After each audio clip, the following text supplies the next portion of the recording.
தமிழோட ஃபேக்ட்ரியில் ரிப்பேர் ஆயிருக்கிற மிஷினை தமிழ் நைட்டு ஃபுல்லாக உட்காந்து ரிப்பேர் பண்ணுறாரு. காலையில் விடிஞ்சதுக்கப்புறம் எல்லார்கிட்டையும் டபுள் ஷிஃப்ட் பண்ணால் தான் நம்ம இனி டார்கெட் அச்சீவ் பண்ண முடியுன்ற மாதிரி சொல்லிட்டு வீட்டுக்கு கிளம்புறாரு. அர்ஜுனோட ஃபேக்ட்ரியில் எல்லாமே ஸ்லோவாக போயிட்டுருக்குன்ற மாதிரி செல்வம் வந்து அர்ஜுன் கிட்ட சொல்கிறாரு. இதை கேட்டு ஷாக் ஆகிற அர்ஜுன் எல்லாரையும் திட்டுறாரு. இன்னைக்குள்ள டார்கெட் அச்சீவ் பண்ணி ஆகணுன்ற மாதிரி பேசிட்டு வேற என்ன பிளான் பண்ணி தமிழை கவுக்கணுன்ற மாதிரி யோசிச்சுட்டு இருக்கும்போது தான் தமிழ் ரிப்பேர் பண்ணிட்டு போயிருக்கிற மிஷினை மறுபடியும் இவர் அர்ஜுன் ரிப்பேர் பண்ணி அந்த படியை தமிழ் மேலேயே போடுறாரு. இதனால ஒரு எம்ப்ளாயோட கையே உடஞ்சி போயிடுது. வீட்டில் ராகினிக்கு இன்டர்ன்ஷிப் பண்ணுறதுக்காக அம்பத்தூர்லேருந்து கால் வருது.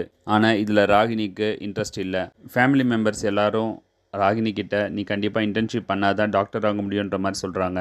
ஆனால் இதை கேட்டு ராகினியோட மாமியாரும் கோவப்பட்டு இல்லை என் மருமக போக முடியாதுன்ற மாதிரி சொல்கிறாங்க.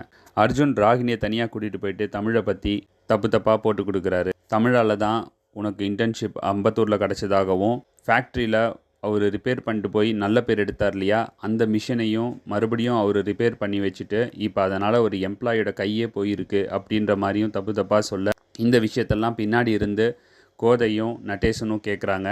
அத்தோட இன்றைக்கி எபிசோட் முடியுது.